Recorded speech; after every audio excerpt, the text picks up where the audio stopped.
Mr. President, susunod ka sa dinaanan ng tatay mo. Diyan ako takot. Ayaw ko mangyari sa iyo yan. Nagbato ng maaanghang na salita si dating Pangulong Rodrigo Duterte laban kay Pangulong Marcos tungkol sa di umano'y paggamit ng droga at ang kontrobersyal na People's Initiative. Sino man magsabi na walang paki ang Senado sa usaping ito, isa lang ang masasabi ko, walang gamot sa kakapalan ng mukha mo. Sa Senado, sa kapareho at sumunod pang mga buwan, si Senator Amy ang nangunguna.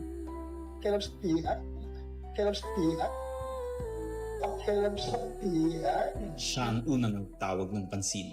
Siya ang unang nagtanong, para kanino ba talaga ang PI na yan? Marso 2024, sa kabila ng bangayan sa harap ng sambayanan, narinig natin si Pangulong Marcos. Matatag, matapang. The International Criminal Court has no jurisdiction over the Philippines as we remain to have a working judicial system and law enforcement mechanisms. Walang jurisdiksyon ang ICC sa Pilipinas. Sa sabong, nagpagpag siya ng balahibo. Ang hindi natin alam, paghupa ng alikabok ay nagsimula ng ilatag ang plano para muling sumapi sa ICC. Kaya pagtungtong ng Mayo, tahimik ngunit mabilis ang galaw. Isinumite ng DOJ ang legal brief para sa posibleng pag-aresto kay FPRRD. Isang pagkapansil na walang nakapansin. Hunyo, pumutok ang balita. Nagbitaw si VP Sara bilang DepEd Secretary. Tendered my resignation as the Secretary of Education effective July 19, 2024. Isang babae ng tapang ngunit walang nagawa dahil sa likod ng tama. Agosto, isinagawa ang unang Quadcom hearing laban kay FPRRD habang inuusig ng COA ang confidential funds ni VP. Ang hindi natin alam, sa gitna ng lahat ng ito, itinalaga na ni PBBM si Marcos Lacanilaw bilang Special Envoy ng Transnational Crimes na siyang magsusuko kay FPRRD. At maluwag na rin pinapasok ng bansa ang mga tiga-ICC noong Oktubre. Walang bahid ng pagtutol, walang balak na ipagtanggol ang kapwa Pilipino. Nobyembre, nag-iba na ang ihip ng hangin. Matatag, matapa, walang bahid ng pag-aalinlangan. Narinig muli natin si Pangulong Marcos, ngunit iba na ang sinabi. If yun ang gugustuhin ni PRRD, hindi naman kami haharang doon sa mga ICC. Para tabunan ang galawan, pinaingay ang impeachment complaints laban kay VP Sara. The Office of the Secretary General will transmit the 2 impeachment complaints filed against Vice President Sara Duterte. Kahit pa nagkaroon ng INC rally noong Disyembre, naidiin pa rin ang impeachment sa Kongreso. Planado na rin ang pagpirma ng questionableng 2025 budget kahit bat-bat ng anomalya. Enero 25, 2025, sinimulan na ang Oplan Tugis o Operation Pursuit, ang lihim na operasyon para hulihin si Duterte. Pagsampa ng Pebrero, nag-apply ng arrest warrant ang ICC prosecutor.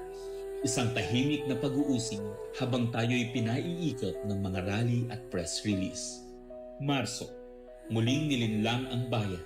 Humingi daw ng 60-day extension ang DOJ para sa EJK report noong Marso 6. Pero ang totoo, nakabinbin na ang arrest warrant mula sa ICC Chamber Marso 7 hanggang 10. Ang hindi natin alam, Marso 11, 2025, sa kanyang pagbalik sa Pilipinas, hindi pa man bumababa ng eroplano si Marcos Lacanilaw. Ang nagkanulo, ang nagsuko.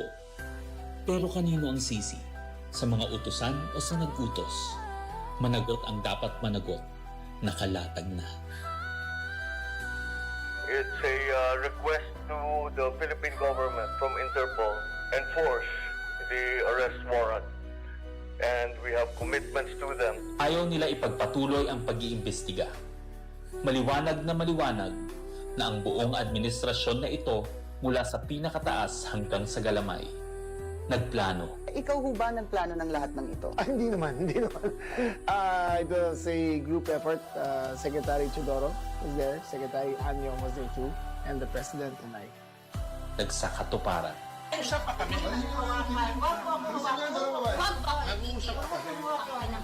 Kayo mga Nagkagulo. Tayong magawa. Wala tayong magawa dahil mismo ang gobyerno natin. Kung sa ato kong ginamlas, sa atong mga Nagtakpanan. Mamili ka. Kapag warrantless arrest, edi may period. Kapag may warrant, walang period. I am being cautioned by the DOJ, ma'am, that it may be sub judice already to discuss that because of the habeas corpus pending in the Supreme Court. Ngunit lumabas ang buong katotohanan. Ganito pala ang bagong Pilipinas. Hindi man lang natin alam. Tahimik ang pagtataksil. There was no red notice and what was issued was merely a diffusion. Tahimik ang pagwasak. Paliwanag mong maigi, representative ka ba ng Pilipinas or representative ng Interpol? Pipili ka lang. Represent ko po ang Interpol NCB Manila. So mali itong papel na to. Harapan ang pagtalikod.